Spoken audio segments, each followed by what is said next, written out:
Hello friend, स्वागत है मेरे इस यूट्यूब चैनल में। इसका नाम है वेलोसिटी ट्यूटोरियल।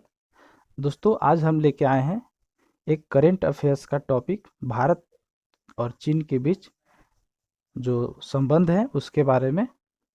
अभी जो ताज़ा घटना है उसके परिप्रेक्ष्य में मैं ये वीडियो बना रहा हूँ।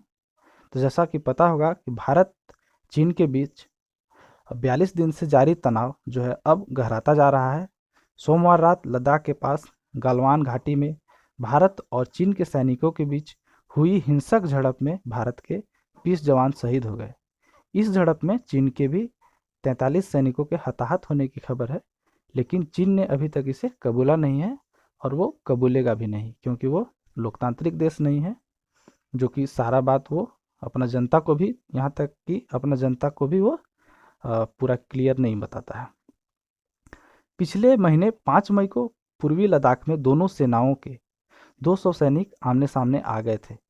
तनाव बढ़ने लगा था।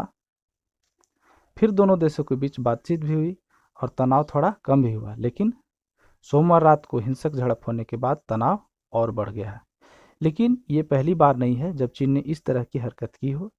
चीन में कम्युनिस्ट सरकार के आने के 10 साल बाद से ही भारत और चीन के बीच सीमा विवाद शुरू हो गया था, और इसकी शुरुआत भी चीन ने ही की थी। इसका नतीजा ये हुआ कि भारत तो हिंदी चीनी भाई भाई करता रहा, लेकिन चीन बार बार झगड़ा करने की फिराक में लगा रहा। तो दोस्तों, आज हम चीन की 10 ऐसी हरकतों के बारे में बताने जा रहा हूँ जो काफ़ी ओछी है, मतलब धोखा कहा जा सकता है, चीन के द्वारा दिया गया 10 धोखा। पहला क्या है वो देखिए। पहला है अपने नक्शों में भारतीय इलाके को दिखाया जाना। हाँ, अपना नक्शा जो चीन का नक्शा था उसमें भारतीय इलाके को अपना बताया है। क्या है ये? भारत और चीन के बीच 1 अप्रैल 1950 से डिप्लोमेटिक रिलेशन है। जैसा कि आपको मालूम है, भारत का आज़ादी जो हुआ वो 15 अगस्त 1947 से है, और इन लोग का डिप्लोमेटिक रिलेशन जो है भारत और चीन के बीच वो है 1 अप्रैल 1950 से। 1949 से लेकर 1958 तक चीन ने कभी सीमाओं को लेकर आपत्ति नहीं जताई। हालांकि 1954 में चीन की एक किताब a brief history of modern China में छपे नक्शे में चीन ने लद्दाख को अपना हिस्सा बताया था। बाद में जुलाई 1958 में भी चीन से निकलने वाली 2 मैगजीन, चाइना पिक्टोरियल और सोवियत वीकली में भी चीन ने अपना जो नक्शा छापा उसमें भारतीय इलाकों को शामिल किया गया। भारत ने दोनों ही बार इस पर आपत्ति जताई, लेकिन चीन ने यह कह दिया कि ये नक्शे पुराने हैं और उनकी सरकार के पास नक्शे ठीक करने का समय नहीं है। यह हुआ पहला धोखा। दूसरा धोखा यह हुआ कि हमारे इलाकों में ही हमारी सेना की तैनाती पर आपत्ति जताता था। हाँ, हमारा ही इलाका है, हमारा ही सेना है, उस पर आपत्ति वो जताता था। इसका क्या है? तो 1954 में चीन ने उत्तर प्रदेश के बाराहोती इलाके में भारतीय सैनिकों की तैनाती पर आपत्ति जताई। उस समय उत्तराखंड नहीं था और ये इलाका उत्तर प्रदेश में ही था। चीन का कहना था कि बाराहोती उसका हिस्सा है, जिसे वो वूजी नाम से बुलाता था। इसके बाद चीन ने भारतीय इलाकों में घुसपैठ शुरू कर दी। सितंबर 1956 में चीनी सैनिकों ने सिपकीला इलाके, अरुणाचल प्रदेश का जो हिस्सा है, में घुसपैठ की। जुलाई 1958 में चीनी सैनिकों ने लद्दाख के पास खुरनाक किले पर कब्जा कर लिया। सितंबर अक्टूबर 1958 में चीन अरुणाचल प्रदेश के लोहित फ्रंटियर डिवीजन के अंदर तक आ गया। भारत ने हर बार आपत्ति जताई। तीसरा क्या है? बिना बताए ही भारतीय इलाके में सड़क बना दी।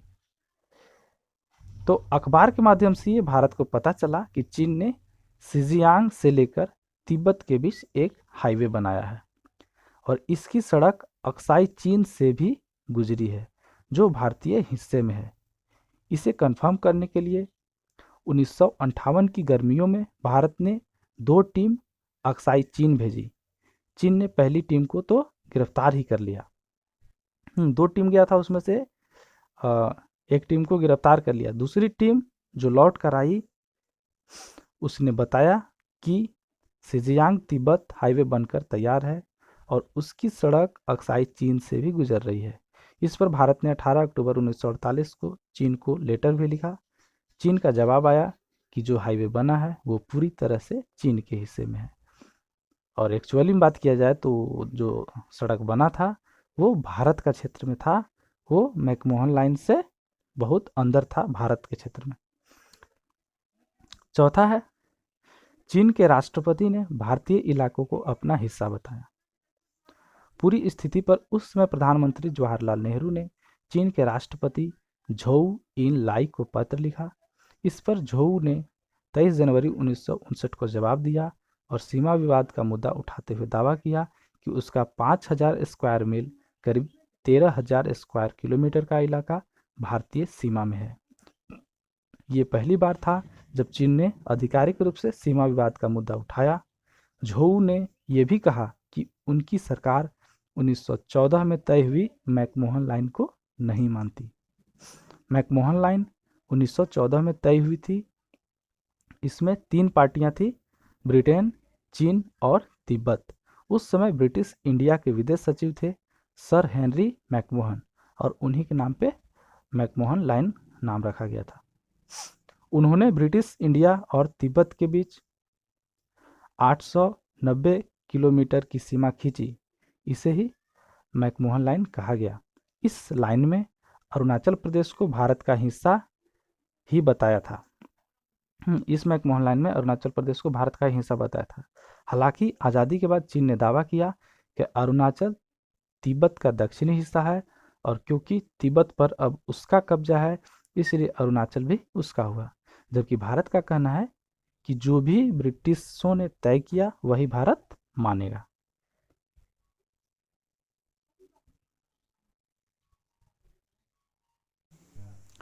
पांचवा क्या हुआ था कि व्यापारिक समझौते पर भारत ने मना किया तो युद्ध कर दिया। हाँ, 1962 का जो युद्ध हुआ था वो इसी के चलते हुआ था। एक व्यापारिक समझौता था, उस पर साइन करने से भारत ने इनकार कर दिया तो युद्ध कर दिया था। घटना को देखते हैं। 3 दिसंबर 1961 को चीन ने भारत के सामने एक नया व्यापारिक समझौता पेश किया।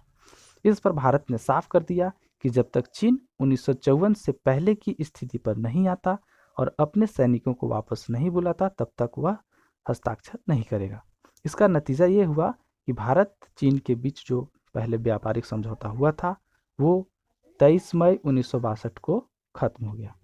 1959 में पहली बार 8 सितंबर 1962 को चीन ने मैकमोहन लाइन को पार किया। 13 सितंबर 1962 को चीन ने फिर प्रस्ताव दिया कि अगर भारत समझौते पर हस्ताक्षर करने को तैयार होता है तो उसकी सेना 20 किलोमीटर पीछे जाने को तैयार है। भारत इस पर बात करने को तैयार हो गया, लेकिन 20 सितंबर को चीन के सैनिक और भारतीय सैनिकों के बीच झड़प हो गई। उसके बाद 1 महीने तक बॉर्डर पर तनातनी रही और आखिरकार 20 अक्टूबर 1962 को दोनों देशों के बीच युद्ध शुरू हो गया। 22 नवंबर 1962 को युद्ध विराम हो गया। पांचवा क्या हुआ था कि चीन में भारतीय दूतावास के अधिकारियों को हिरासत में ले लिया। इसमें क्या हुआ था, 13 जून 1967 को चीन ने भारतीय दूतावास के 2 अधिकारियों पर जासूसी का आरोप लगाते हुए उन्हें निष्कासित कर दिया और भारतीय दूतावास को सीज कर दिया। भारत ने भी यही किया और नई दिल्ली स्थित चीनी दूतावास को सीज कर दिया। भारत में चीन ने भारतीय दूतावास के अधिकार बाद में जो है चीन ने भारतीय दूतावास के अधिकारियों को छोड़ दिया था। 7वां क्या, सिक्किम में नाथुला के पास चीनी सैनिकों ने मोर्टार दागे। ये कब हुआ था, 11 सितंबर 1967 को चीन ने तिब्बत सिक्किम सीमा के पास नाथुला में मोर्टार दागे। 1962 के युद्ध के बाद ये पहला मौका था जब चीन ने गोलाबारी और फायरिंग की थी। इतना ही नहीं, चीन ने भारतीय सैनिकों के शव को अपने पास ही रख लिया और 15 सितंबर को उन्हें लौटाया।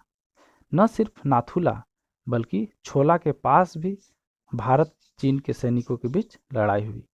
हालांकि दोनों जगह चीन सेना को ज़्यादा नुकसान पहुंचा। नाथुला में भारत के 88 जवान शहीद हुए थे, जबकि चीन के 300 जवान मारे गए थे। वहीं छोला में चीन के 40 जवानों की जान गई थी। 8वां, 1962 जैसी हरकत फिर दोहराने लगा। 1980 में प्रधानमंत्री इंदिरा गांधी ने वास्तविक रेखा LAC के पास भारतीय सेना की तैनाती बढ़ा दी। साथ ही विवादित जगहों पर इंफ्रास्ट्रक्चर डेवलपमेंट का काम भी शुरू करवा दिया। 1984 में भारतीय सेना ने अरुणाचल प्रदेश के पास समदोरांग चू घाटी के पास पेट्रोलिंग बढ़ा दी। उसके 2 साल बाद 1986 की सर्दियों में चीनी सेना भी समदोरांग चू घाटी पर तैनात हो गई और वांगडुंग में हेलीपैड बना दिया।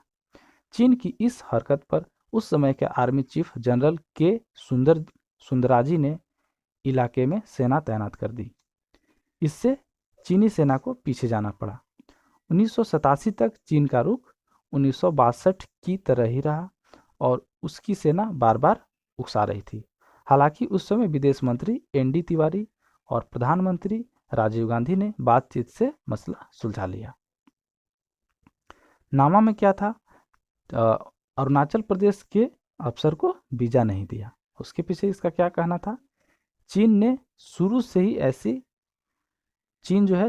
ही ऐसी चालें चलते आ रहा है जिससे दुनिया को दिखा सके कि उसकी सीमा से लगे भारतीय हिस्से विवादित हैं। 2007 में अरुणाचल प्रदेश के एक IAS अफसर गणेश कोयू को चीन ने वीज़ा देने से मना कर दिया। गणेश कोयू को चीन की यात्रा करने के लिए वीज़ा आवेदन दिया था। गणेश कोयू जो थे वो चीन की यात्रा करने के लिए वीज़ा आवेदन दिए थे, लेकिन चीन ने ऐसा कहते हुए मना कर दिया कि अरुणाचल जो है वो चीन का ही हिस्सा है, इसलिए उन्हें उनके देश में घूमने के लिए वीज़ा की ज़रूरत नहीं है। और 10वां और सबसे लास्ट में क्या है कि हम सड़क बनाए तो आपत्ति और खुद सड़क बनाए तो कुछ नहीं। इसमें क्या है कि जून 2017 में भारत और चीन की सेनाएं 73 दिनों तक आमने सामने थी। दरअसल भारतीय सेना ने चीनी सैनिकों को सड़क बनाने से रोक दिया था, जिस पर चीन का दावा था कि वे अपने इलाके में सड़क बना रहा था। दोनों सेनाओं के बीच डोकलाम इलाके में तनातनी हुई थी।